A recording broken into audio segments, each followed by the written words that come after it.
कोपरगाव नगरपालिकेच्या निवडणुकांनंतर आज सोमवार दिनांक 12 जानेवारी रोजी कोपरगाव नगर परिषदेची महत्त्वपूर्ण बैठक पार पडली। या बैठकीत उपनगराध्यक्षपदाची तसेच स्वीकृत नगरसेवकांची निवड करण्यात आली आहे। यामध्ये भाजपा कोल्हे गटाचे जितेंद्र रणशूर यांची उपनगराध्यक्षपदी निवड करण्यात आली असून स्वीकृत नगरसेवक म्हणून सोनल अजमेरे, अतुल काले तर राष्ट्रवादी काळे गटाचे बाळासाहेब रुईकर यांची स्वीकृत नगरसेवक म्हणून निवड करण्यात आली आहे। विशेष म्हणजे अनेक वर्षांनंतर उपनगराध्यक्षपदी डॉक्टर बाबासाहेब आंबेडकर यांच्या चळवळीत सक्रियपणे कार्य करणाऱ्या कार्यकर्त्यांना संधी मिळाल्याने ही निवड शहरात चर्चेचा विषय ठरली आहे। विवेक कोल्हे यांच्या नेतृत्वाखाली आपल्यावर विश्वास दाखवण्यात आल्याबद्दल नवनिर्वाचित उपनगराध्यक्ष जितेंद्र रणशूर यांनी समाधान व्यक्त करत सर्वांचे आभार मानले। या निवडीनंतर पालिका परिसरात जल्लोषाचं वातावरण पाहायला मिळाले। ढोल ताशांच्या गजरात कार्यकर्त्यांनी एकमेकांवर गुलाल उधळत आनंद साजरा केला।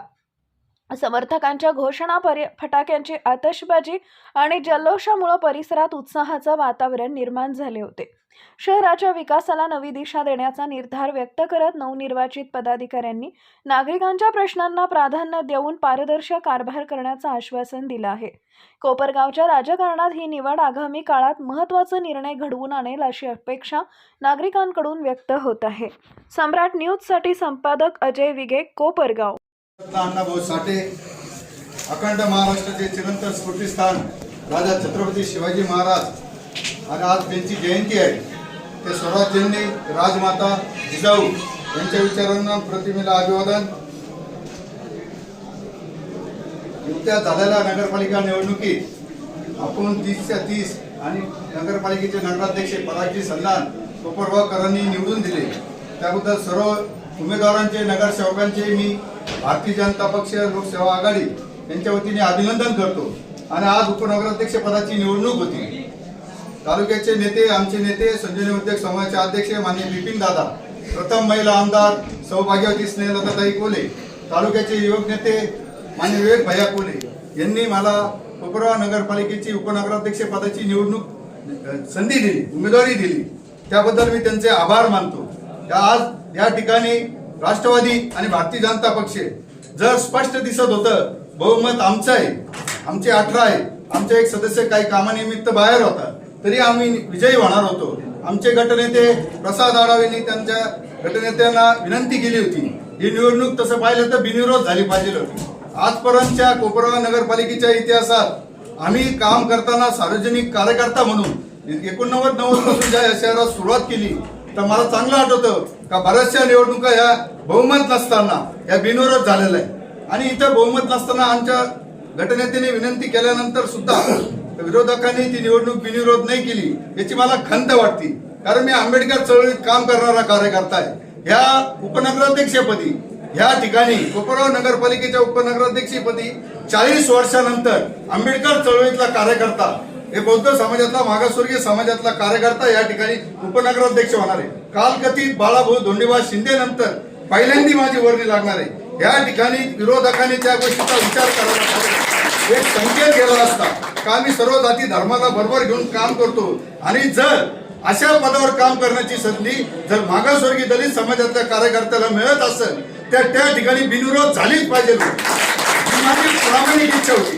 कारण मी चळवळीत या शहरात 35 वर्षात काम करताना मी कसं काम केलेलं आहे कोपरगाव शहरातल्या नागरिकांना माहिती।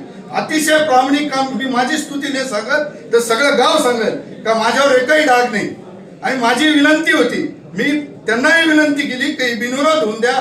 कोपरगावच्या पुढच्या 5 वर्षाच्या काळात कोपरगाव शहराचा कारभार करताना तुम्ही आम्ही एकत्र मिळून काम करू। आमचे नगराध्यक्षाचे उमेदवार निवडून आले त्या दिवशी त्यांनी सांगितलं निवडणूक झाली, राजकारण संपलं।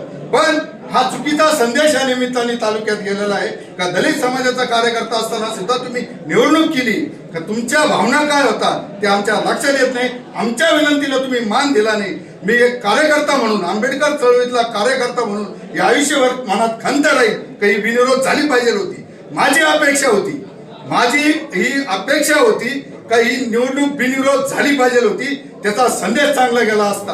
पण त्यांना बिनविरोध करायची नव्हती, त्यांना मागासवर्गीय समाजातल्या व्यक्तीला या पदावर बसवायची इच्छा नसेल म्हणून त्यांनी हा निवडणुकीचा फार झालो असो। निवडणूक झालेली आहे, आम्ही विजयी झालेलो आहे। शहराचं काम करताना कोपरगाव तालुका शहरातले मतदार असतील तर 60-65 हजार आणि 80,000 लोकसंख्येला निश्चित 5 वर्षात माननीय विवेक भाईंनी जो विश्वासनामा दिलेला विश्वासनामा विकासाचा आहे, विश्वासनामा विवेक भाईचा आहे, एवढंच या निमित्ताने सांगतो. माझं लांबलेलं मनोगत संपवतो. जय भीम, जय महाराष्ट्र. आणि आज जे उपनगराध्यक्ष म्हणून आमचे जितू भाऊ रणशूर निवडून आले त्यांनाही शुभेच्छा देतो. त्याचप्रमाणे स्वीकृत म्हणून आमचे मार्गदर्शक अतुल भाऊ काले असतील, आमच्या आजमेरे सोनलताई आजमेरे आणि आमचे बाळासाहेब रुईकर तिघांनाही शुभेच्छा देतो. आणि आपल्या सगळ्यांना शुभेच्छा देतो. आता जितू भाऊंनी सांगितल्याप्रमाणे मी 21 तारखेला सांगितलं होतं की राजकारण संपलं, आजपासून आपल्याला सगळ्यांना बरोबर घेऊन काम करायचं आहे.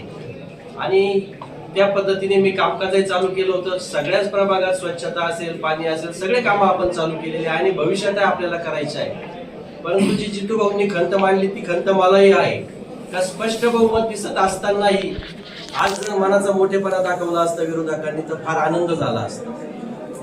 असो, ज्याच्या त्याच्या पद्धतीने जो तो राजकारण करणार आहे, परंतु आम्ही सगळ्यांना बरोबर घेऊन शहराचा विकास करायचा आहे. कारण आमचे नेते विवेक भैया कोल्हे यांनी जे विजन ठेवलेलं आहे आणि शंकररावजी कोल्हे साहेबांची जी शिकवण आहे त्या पद्धतीनं आपल्याला काम करायचं आहे. शहरात सगळ्या प्रभागात काम करायचं आहे. जो विश्वासनामा दिलेला आहे त्या विश्वासनामातील सर्व कामे आम्हाला पूर्ण करायची आहे. परत एकदा मी विरोधकांना विनंती करतो की इथून पुढे जे आज जे झालं ते सोडून द्या, पण इथून पुढे विरोधी सदस्य म्हणतोय, तुम्ही मध्ये बोलले म्हणून थांबलो.